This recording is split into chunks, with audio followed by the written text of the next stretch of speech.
Ինչ հիանալի Աստծո տան մեջ եղբայրներով, քույրերով եւ մանավանդ Աստծո ներկայությունը վայելելուց։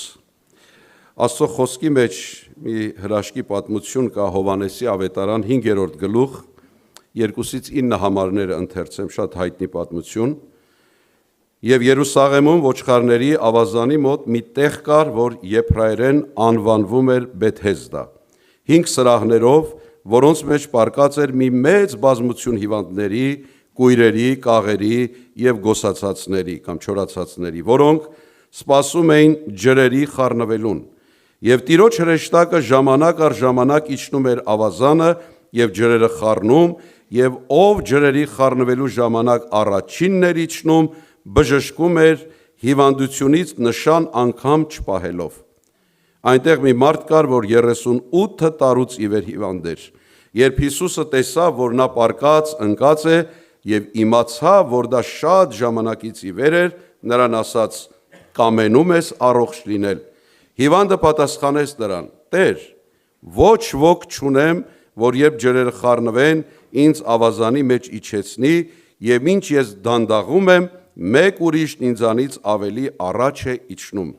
Հիսուսը նրան ասաց. «Վեր կաց, վերցրու քո մահիճը և գնա»։ Եվ մարդը առողջացավ, վեր կացավ, վերցրեց իր մահիճը և ման էր գալիս, և այն օրը շաբաթ էր։ Երկարատև և անհույս վիճակ, 38 տարվա հիվանդություն։ Եվ Հովհաննես ավետարանիչը հատուկ է նշում այս տարին, այս ժամանակահատվածը, որպեսզի ցույց տա, որքան անհույս էր այս մարդու վիճակը։ 38 տարին ցույց էր տալիս ոչ թե որ Աստված ուշացել է նրան բժշկելու, այլ նրա ցավի խորությունը և անհույս վիճակը, երկար տարիներ, երկարատև ցավ, բայց սա չի նշանակում, որ նա անտեսված կամ մերժված էր Աստծո աչքերից։ 38 տարի անց Տեր Հիսուսը եկավ դեպի այս մարդը, հարցրեց. ուզում ես բժշկվել, և երբ որ ստացավ նրա կամքը, նրա հավատքը, հրաշքը տեղի ունեցավ, խնդիրը լուծվեց մեկ ակնթարթում։ Կամենում ես առողջ լինել հարցը մի տեսակ անտրամաբանական է, որ հիվանդը չի ուզում առողջ լինել, բայց այստեղ ավելի հարցը ուղղված էր դու հավատում ես, քո կամքը միացնում ես Աստծո կամքին, և Աստված տեսնում է սպասող սրտերը։ Հիվանդը թեկուզ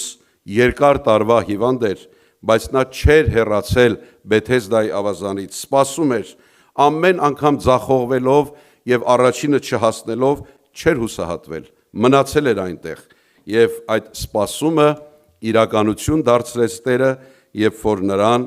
մեկ ակնթարթում առողջություն տվեց։ Հետաքրքիր է, որ այս մարդը փորձում և չէր հասնում։ Գիտեք, շատ անգամ մենք էլ կարող է փորձեր անենք, ճիգեր անենք, ձգտենք և չհասնենք որոշ հույսերի, բայց չհասնել դա չի նշանակում, որ մենք պիտի հուսահատվենք, նեղվենք, հեռանանք, այլ պետք է սպասենք հավատքով, ինչ որ այս պատմությունն է մեզ ակնարկում։ Երբ մարդկային հնարավորությունները սպառվում են, այլևս ոչինչ անել չես կարող, այդ ժամանակ է Աստված գործադրում իր զորությունը։ Երբ որ մարդը այլևս հանձնվում է և վստահում է Տիրոջը, Աստծո զորությունը սկսում է անցնել գործի։ Ամեն մարդու կյանքի մեջ գալիս է մի պահ, երբ որ մենք ասում ենք կրկին ձախողվեցի, նորից չհասա, նորից ուրիշ մեկը ինձանից առաջ անցավ, տարբեր ասպարեզներում։ Հավատացյալը կարող է շատ բաների չհասնել, ինչպես մարդիկ կարծում են, հաջողություն իրենց իմացած ձևով, բայց մենք Աստծո աչքում միշտ մնանք օրհնված։ Գիտեք, աշխարհի ստանդարտները և Աստծո չափանիշները տարբեր են իրարից։ Աշխարհի հաջողությունը չափվում է փողով, պաշտոնով, առողջությունով, հայտնիությունով և սրանց նման երկար շարքով։ Աստված նայում է մեր հավատքին, մեր սրտի մաքրությանը, մեր հավատարմությանը, տարբեր չափորոշիչներ են։ Ճշմարիտ քրիստոնյան հաճախ զգում է, թե աշխարհի չափանիշներով հետ է ընկնում, որովհետև նրա կյանքի արժեքները, առաջնահերթությունները և նպատակները այլ բնույթի են։ Այս մարդը ասում է, միշտ մեկը ինձանից առաջ է անցնում։ Շտապում եմ գնալու, փորձում եմ բժշկվել, սպասում եմ ջրերի խառնվելուն, բայց ամեն անգամ մեկը ինձանից առաջ է անցնում, ես հետ եմ ընկնում եւ ես բժշկություն չեմ ունենում։ Գիտեք, քրիստոնյայի կյանքը երկար վազք է եւ ոչ թե մի կարճ վազք, մենք մրցուղին պիտի անցնենք մի քանի անգամ եւ նպատակակետին պիտի հասնենք։ Շատ բաներ, որ հիմա թվում է կորուստ, հետագայում դառնում է օրհնություն եւ վկայություն։ Հաճախ Աստված ուշացնում է նյութական կամ արտաքին հաջողությունը, որպեսզի խորացնի հավատքը, ձևավորի խոնարհություն, պատրաստի մարդուն ավելի մեծ առաքելության։ Եբրայեցիներին ուղված նամակի 10-րդ գլխի մեջ ասում է. ով հավատքով համբերում է, նա կստանա խոստացվածը։ Այսինքն, երբ որ Նոյը տապան էր սարքում, մարդիկ ծաղրում էին նրան, եւ թվում էր, թե Նոյը ծաղրելի էր, որովհետեւ անձրև չկար, որովհետեւ ամպ չկար, բայց ժամանակը ցույց տվեց, որ նրա սպասումը արժեր եւ իրականություն դարձավ։ Երբ որ Տեր Հիսուսին խաչեցին եւ գերեզման դրեցին, աշխարհը իր չափանիշներով կարծեց, որ հաղթեց, փակեց այս վկայությունը, բայց Տերը հրաշափառ հարությամբ ցույց տվեց, որ հաղթանակը դռների ետևում չէր։ Ուրեմն սիրելիներ, շատ առաջիններ կարող են լինել վերջին, շատ վերջիններ կարող են լինել առաջին։ Այս 38 տարվա հիվանդը միշտ հետ էր ընկնում, բայց մի օր նա առաջինը դարձավ։ Տեր Հիսուսը նրան մոտեցավ, Տեր Հիսուսը նրան ձեռք մեկնեց եւ նա բժշկություն ստացավ։ Չստանալը երբեմն հոգևոր դաս է, այլ ոչ թե պատիժ։ Խնդրում ենք, չենք ստանում, ուզում ենք, չենք ստանում։ Աստված հաճախ պահում է մեզ այն բաներից, որոնք մեզ կարող են վնասել։ Ինչպես որ ծնողը, երբ որ երեխան շատ բաներ է ուզում, բայց իր տարիքի համապատասխան չի, մերժելով նրան ոչ թե պատժում է, այլ խնայում է նրան։ Ուրեմն այս ավազանի հիվանդը, եթե ջրերը խառնվելու ժամանակ հաջողվեր ինչ որ մի անգամ, Տեր Հիսուսին չէր հանդիպի։ Ուրեմն իր չստանալը օրհնություն եղավ, իր չբժշկվելը էլ ավելի օրհնության իրեն առաջնորդեց։ Եթե մենք վստահում ենք Աստծուն, ապա գիտենք, որ չստանալը նույնպես նրա կամքի մի ձև է։ Չպատասխանված աղոթք չկա, աղոթքներ լինում են այո, ոչ եւ սպասիր։ Բոլորն էլ պատասխաններ են, բոլորն էլ օրհնյալ պատասխաններ են։ Երբ որ մենք ասում ենք փառք ես Տեր, խնդրեցի եւ չստացա, սա հավատք է։ Չստացա, որովհետեւ Աստված ավելի լավը պատրաստեց ինձ համար։ Աստված երբեմն թույլ է տալիս դատարկ պահեր ունենանք։ Երևակայեք այս հիվանդը ամեն անգամ ճիք էր գործում, անդամալույց էր, ուրիշ մեկը բժշկված, ուրախությամբ, ցնծալով դուրս էր գալիս ջրից եւ իր մոտ սկսում էր դատարկ, տխուր, հուսահատ մի վիճակ, էլի չստացվեց։ Եվ գիտեք,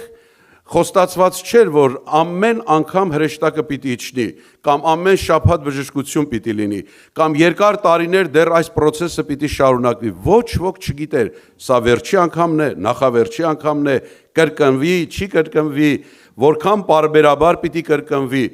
Բոլոր այս գործողությունը հիմնված էր հավատքի վրա։ Սպասենք, եթե Տերը նորից ինչ որ պահի հրեշտակ ուղարկի եւ ջրերը խառնվեն, ուրեմն առիթ կունենամ մտնելու, բայց ամեն առիթը կորցնելուց մարդը տխրում էր, բայց անհույս չէր հեռանում։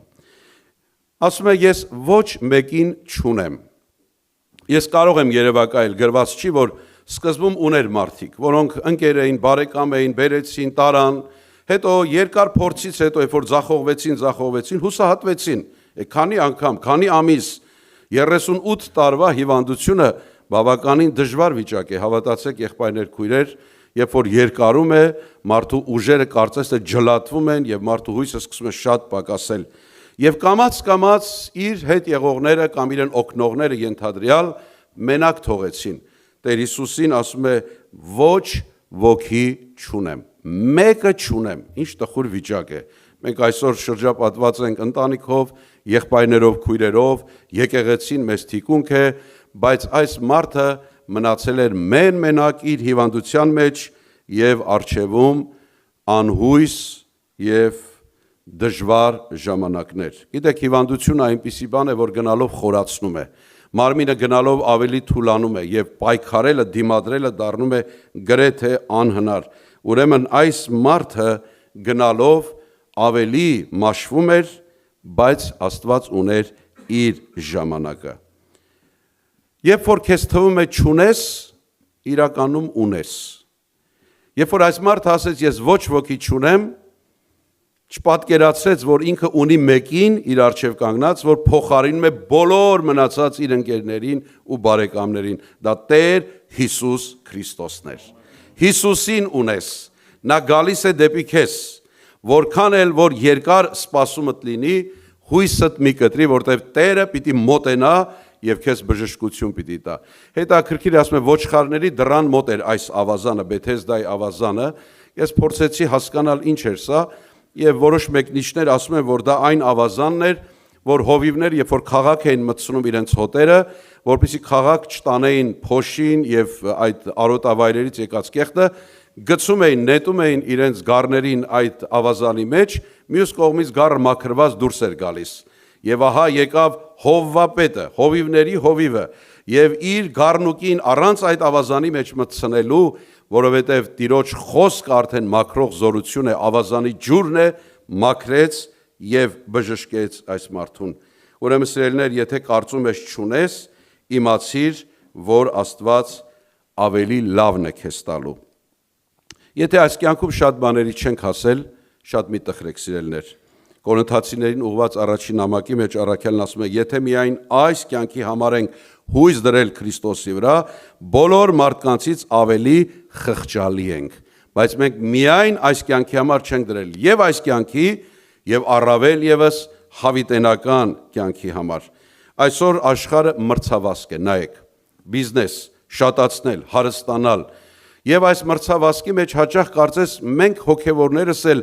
այդ հոգեբանության տակ ենք ընկնում ազդեցության, մրցենք, ավելի մեծ, ավելի շատ, նույնիսկ եկեղեցական մրցակցություն կա, հոգեվորները մրցում են իրար հետ, բայց սիրելիներ, երբ որ չես հասել եւ ուրիշ մեկը քեզանից ավելին է արել, մի տխրի։ Այս մարդը ասում է ուրիշները ինձանից առաջ են անցնում, թող անցնեն,